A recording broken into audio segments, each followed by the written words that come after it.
Hello, everybody. This is P. Francis McNichol, otherwise known as Phil. I'm doing a quick review and a quick story on the last gun I just bought. My newest gun is a Bond Arms 45 410 mix, Rowdy. Okay, I don't think it's called a Rough and Rowdy, but it's called a Rowdy in particular, or they might use it interchangeably, because I have a 45 ACP from Bond Arms too. It's one of the cheaper ones for $200, and it shot, of course, Derringer 45 ACP. And I have shot that, and I haven't really tinkered with it to see what it can do. But with the purchase of the Taurus Home Defender last week, I did a video on that. I was very happy to give it a sister. Okay, I wanted while I'm diversifying, I wanted to give it a 45 Long Colt 410 sister. So I wanted I don't want to say a revolver and get into the Taurus judges or what have you, or the governors with the Smith & Wesson shooting the 45 Long Colt and 410. Please excuse me if I use the terminology somewhat interchangeably. However, I went to Cabella's last night in the afternoon, and it was a long, almost excruciating application process. And they weren't even that busy. They probably had 3 people in front of me. They called me immediately. I asked them to open up the gun library there that has all the used guns that are cheaper. And I saw 2 guns I liked. Okay, I'm not going to get into that much, but I asked the gentleman if he'd pull them out, I'll take them. But at the counter on the outside where the newer guns were, I saw the Bond Arms Rowdy Derringer 45 Long Colt. And so I went back out there when I was waiting for the guy, and I said, you know what, I'm going to get that brand new, $299, and not get the other 2 lesser expensive guns together, which would have been a little more, maybe close to $400. And so I asked the guy at the counter if he could tell the other guy, I'm not going to take those guns. I thank you for, I'm so sorry, and I thank you for his time. Please let him know my apologies.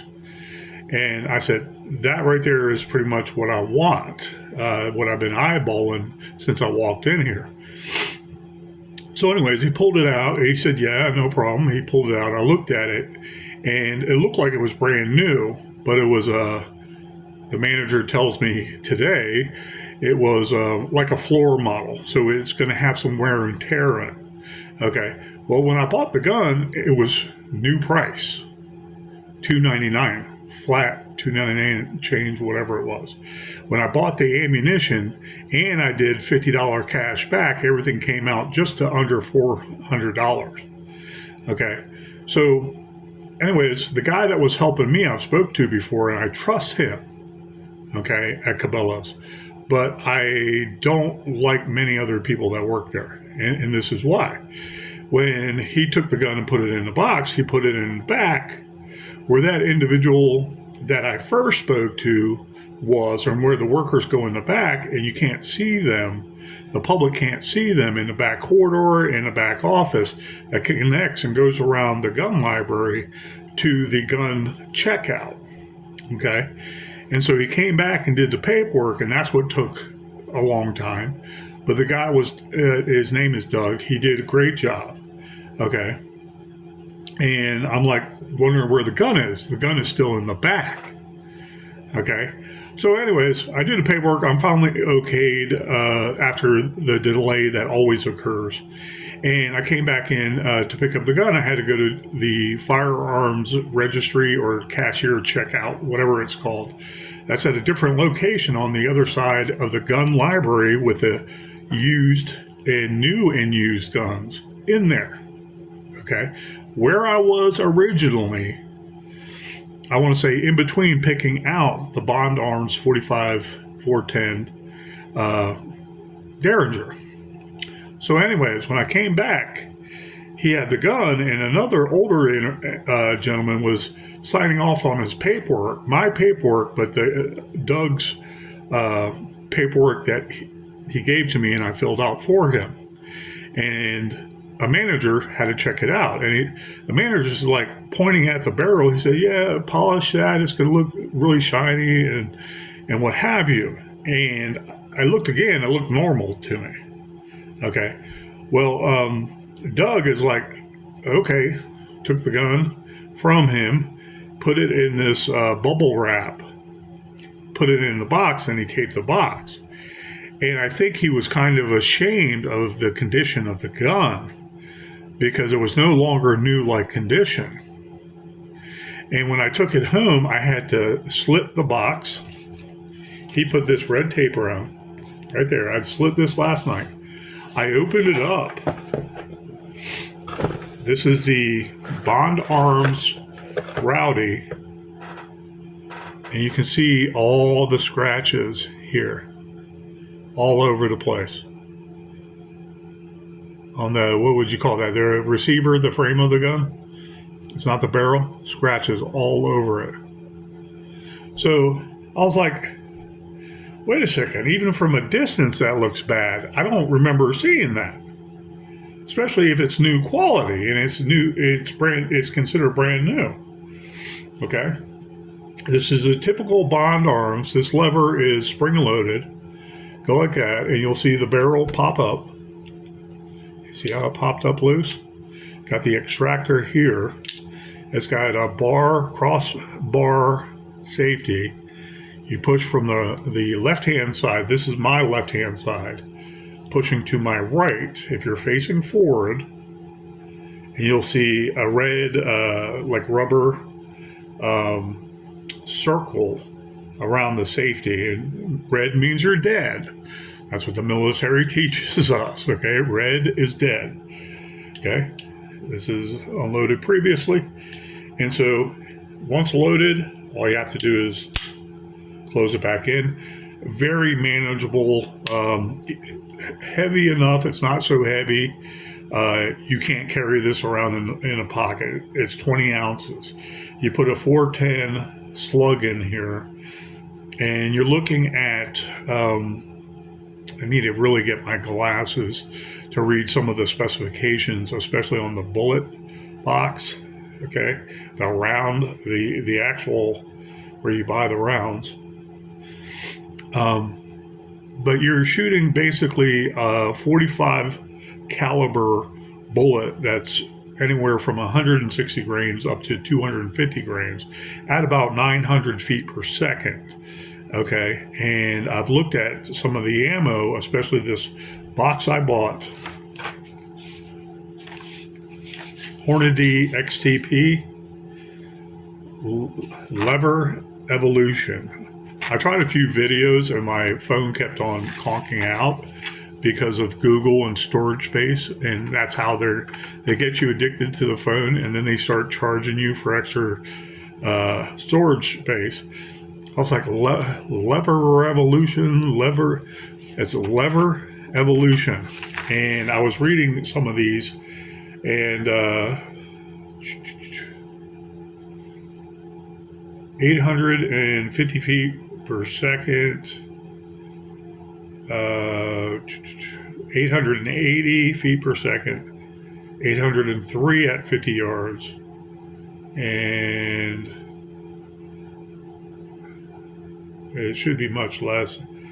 It looks like that's a 6. I don't understand that. 960 feet per second. At 50 yards, 903. At 100 yards, it's 855 feet per second. So that's the round I want in this. I want once the round is in, this is the 3-inch barrel. You have to think of the ballistics further out when you're thinking of, hey, protection, me away from the bad guy. I think like a cop, like I'm rolling in on something that I didn't know was there. I see something, I see a threat, I see ISIS attacking, I see a mass shooting, mass casualty situation I'm trained to defend in. And trust me, there's still skills there, even though I train daily. And I'm thinking to myself, if I don't have its older sister, okay, the matriarch of the family, the Taurus home defender 45 long Colt slash, I don't have any 410 in it. I want the 45 long Colt because I want the round to go out there and touch someone. If I don't have that, but I am carrying the Rowdy, okay, the velocities going out, could it go out and reach someone anywhere from 25 yards? Shooting at ranges before 600 point tests, okay, you start at like 7 foot line and then you back away from the silhouette size target. You start out with some hip shooting, quick pull shoot. Then you back away. When you're shooting at the end of that range qualification, trying to qualify the 600 B27 course, okay, which is basic, generic, I want to say, for cops. Okay, you can see that 25, when you're focusing on that little X in the center of that human-sized silhouette, you can see how hard it is to even get the center of that. And you see how the human silhouette lowers. Okay, it's further away. And you can see 25 yards seems like an eternity. Okay, so imagine at 50 yards, you'd have to, while you're approaching that offensive person, you would have to use cover and concealment as you're getting closer. Okay, and save your ammunition until you're readily, I want to say, 15 yards. Okay, 20 yards. You wouldn't want to pop off even a fantastic round like this. The Hornady, it works great ballistics. But even 10 yards, you want to make sure you have a good center mass shot to stop the threat. Let's face it, everybody calls the derringer the belly gun. Okay, we get that. There's all kinds of terminology about it in the old days. Okay, this is mostly about a new, I want to say, system, a new scheme for me in the 45 long Colt, because I want to be well diversified. If a zombie apocalypse occurs, I want a round that is going to do its job. And even with this, if I have to stave off zombie hordes, and this is the very last thing I have, I want it to work. I want to know its abilities, so to speak. I want to know what rounds are in here. You know, this on my hip and the Taurus Home Defender 45 long Colt, what's in that? A 4-shot, basically revolver, but it's like, I want to say, tactical pistol, tactical short rifle almost, 13-inch barrel. You have 45 long Colt, 13-inch barrel, going up to 1,300 feet per second. Okay, out of that barrel, that 13-inch barrel. There, you might have to stave off someone further away, 100, 150 yards. And for it to be effective, you might want a scope on it. You might want iron sights on it, of course. But philosophies of use, what are you capable of with that? Okay. Realistically speaking, 20 to 25 yards, deadly, high impact round. You're getting hit with a screen door at a good fast velocity. It's going to do some damage. And there's other philosophies of use in wartime too.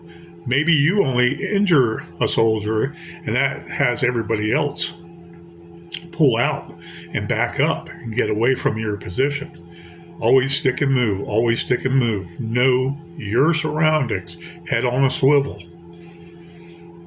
But if you retreat yourself, is there more weapons behind you?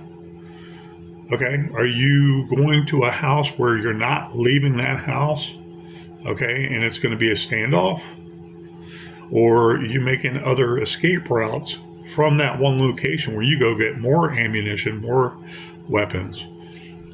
I'm in the mindset of Chesty Puller, kill them all. Okay. That way you don't have to worry about it. Someone said, "Oh, we're surrounded. We're surrounded." And I believe it was Chesty Puller that said, "Good. Then we can kill them easier." Something to that effect. Or like we don't have to search for them, in other words. But anyways, so this is unloaded. It just springs. This is a well built weapon. It's beautiful. Okay, it's empty. There's not much that comes with it. And I was like, man, I have a feeling the guy I spoke to first did that in the back room, because when I was waiting for the paperwork, everybody all of a sudden left. The daytime crew guys, and I didn't see my guy anymore. And if he passed us by, he might have said hi, and I didn't know what was going on. And then he left and disappeared, but two other guys left. And it was like 4 p.m. I was like, So I went to Cabela's today to straighten it out. And the manager was very kind, but he was hesitant to turn the gun in, so to speak. Okay, the rounds are in here. Okay, safe direction. I'm simply going to make sure that when I shut this, it's pointed in a safe direction. And if there's ever any chance with, like the older revolvers, you put this barrel down and possibly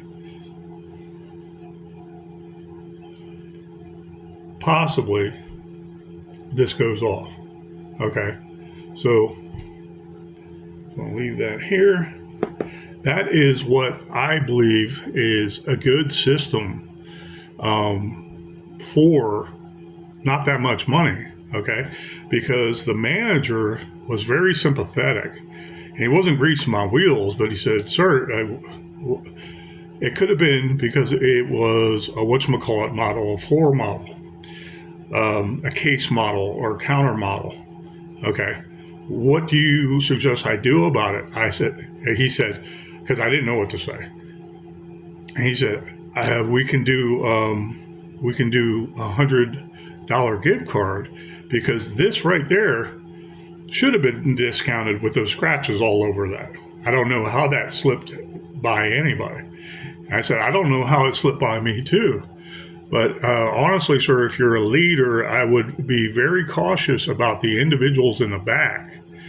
And he did say he will review the cameras to see if anything was done. He can't really guarantee anything. And he asked me to write my name on the little slip. And I did. And he came back with a $100 gift card. So basically, this right here, okay, is a $200 value for 45 long Colt, big bore and powerful. Okay. And so I was very happy that he did that. That righted the situation in my mind. And I was very happy for that. So I was like, okay, thank you. I want you to know this is not for me, and I'm not trying to grease your wheels. Okay. But you're the manager. If you find out anything, I'd be interested in hearing. I know this. I know Doug was not involved. Doug is a good guy. He's got a good heart. I've spoken to him before about 44 Magnums. And there's probably, and I can guarantee you, most likely has nothing to do with Doug. I'm referring to people in the back, and maybe the guy I spoke to earlier in the gun library, they call it, where the used guns are. Used guns. New used guns, very little wear on it, but it's secondhand guns. Okay. And so I was very happy about that. And he said, I will look into it, and I really can't guarantee you anything. I said, that's fine. And I appreciate you addressing that situation. And now I don't feel like a fool. I don't feel like I attacked them back, because I don't know 100%. Okay. But at the same time, I was very upset about it. Like, they got over on me. Doug put the weapon inside the bubble wrap. Okay. And it just appeared to me that maybe he saw that I saw about the scratches and was just aloof about it. Okay. And I wasn't. And he was very kind. He put it in the bubble wrap to make sure no more damage occurred to this. Okay. Back unloaded. Okay. Safety is on.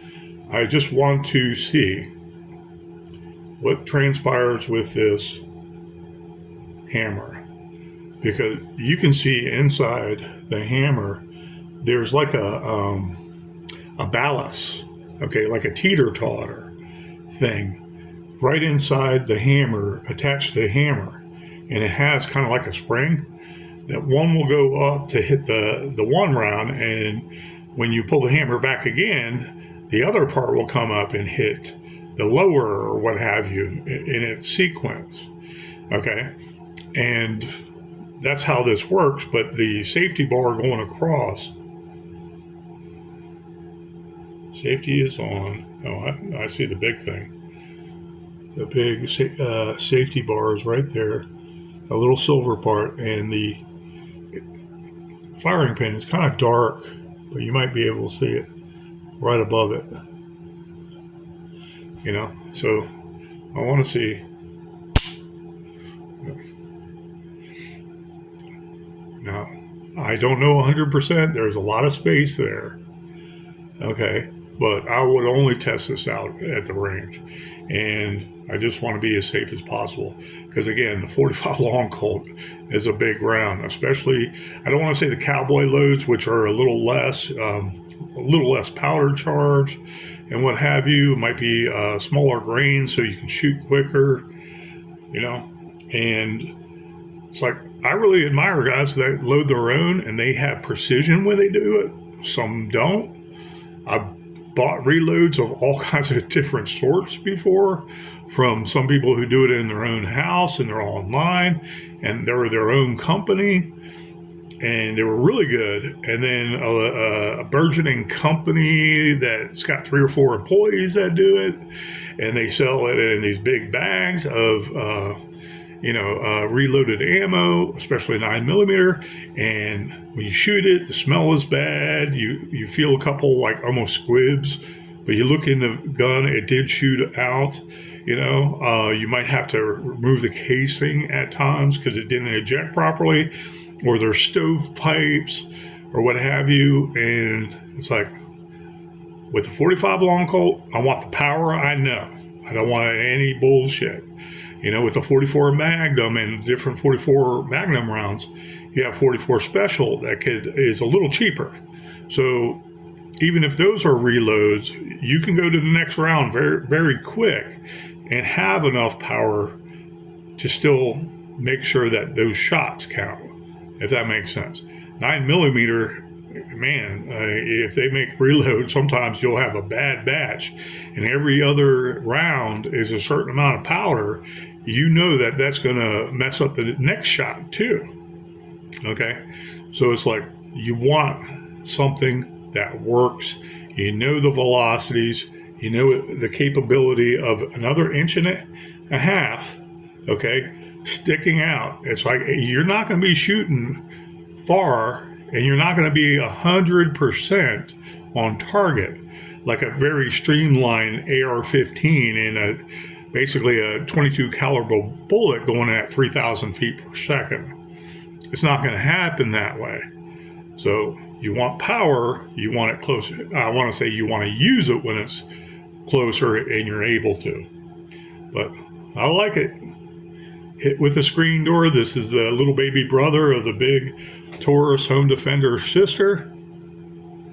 And so, that being said, I went to my local Wally World and I bought Mother's mag and aluminum polish. Okay, and I'm not sure. Okay, you apply it with a rag, dry it, or you just keep on polishing. Yeah, it's a cream. Okay, and it smells somewhat similar to my old favorite that made my badge when it was silver. I polished it so much, it took the silver off and it became shiny brass. I polished that fucker every day unless it was on my head. Well, Neverdall, basically, they changed the can. It used to be in a blue can, like a navy blue can with red writing.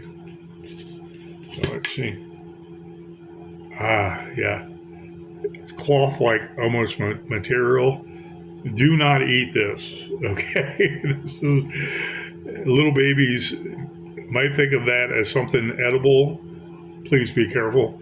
You tear the pieces out of here a little at a time, especially small areas, and you wipe down metals and polish it very well that way. That's what I'm going to do first.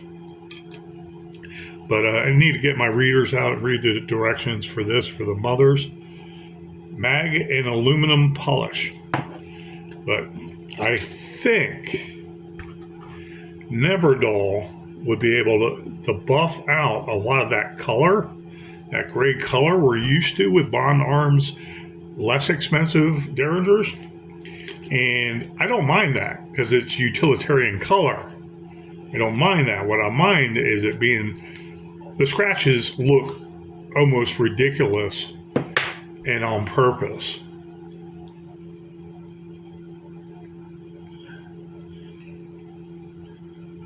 You can see that there up until the hinge. Like, sir, yeah, there you see it. Like, sir, the serial number is almost obliterated. You know, that's really bad. And this wasn't here. So if you speak to Doug, maybe he can explain better. And I know I didn't see this gray scraped up like that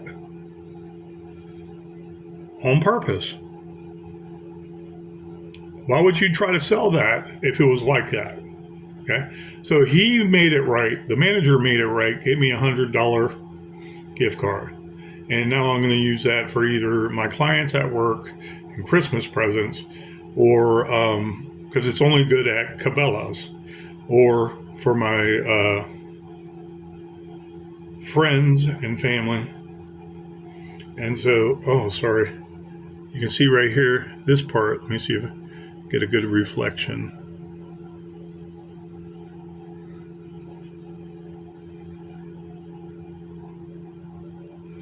There's scratches all here. I don't know if you can see it in that light. But there's scratches here too. All here. And it's like, how can you treat your guns like that anyways? In a counter, a nice pristine counter, and all these new guns. This is used quality. You don't have to shoot a gun to have used quality. You know, diminished quality. But at least Cabela's made it right. At least the manager made it right. I didn't even use the card. Please excuse me. I took the card, put it in with my credit cards, and I'm like, hey, thank you. And I appreciate it. I just want you to know that's not what I'm here for. I'm upset. But that does help, and it's not even going to be used for me. So I thank you for making it right. Do I believe this still functions 100%? Yes. Do I have any problems with its design? No. My big knuckle here, I can have I got 2 full fingers on there, and I can fire this all day long. This thumb here, I curl around, and it's basically supporting the strength of the 2 upper fingers. Okay. I love it. And so it's like, I don't want one of those Bond Arms holsters. So I was running things by, here's one of my generic Uncle Bucks, I think it is. What does it say? Or Blackhawk? Yeah, Blackhawk. And I was like, even this would fit. And that's nice right there. It's only 2 shots, but really, if you have it in your pocket, you're going to feel it.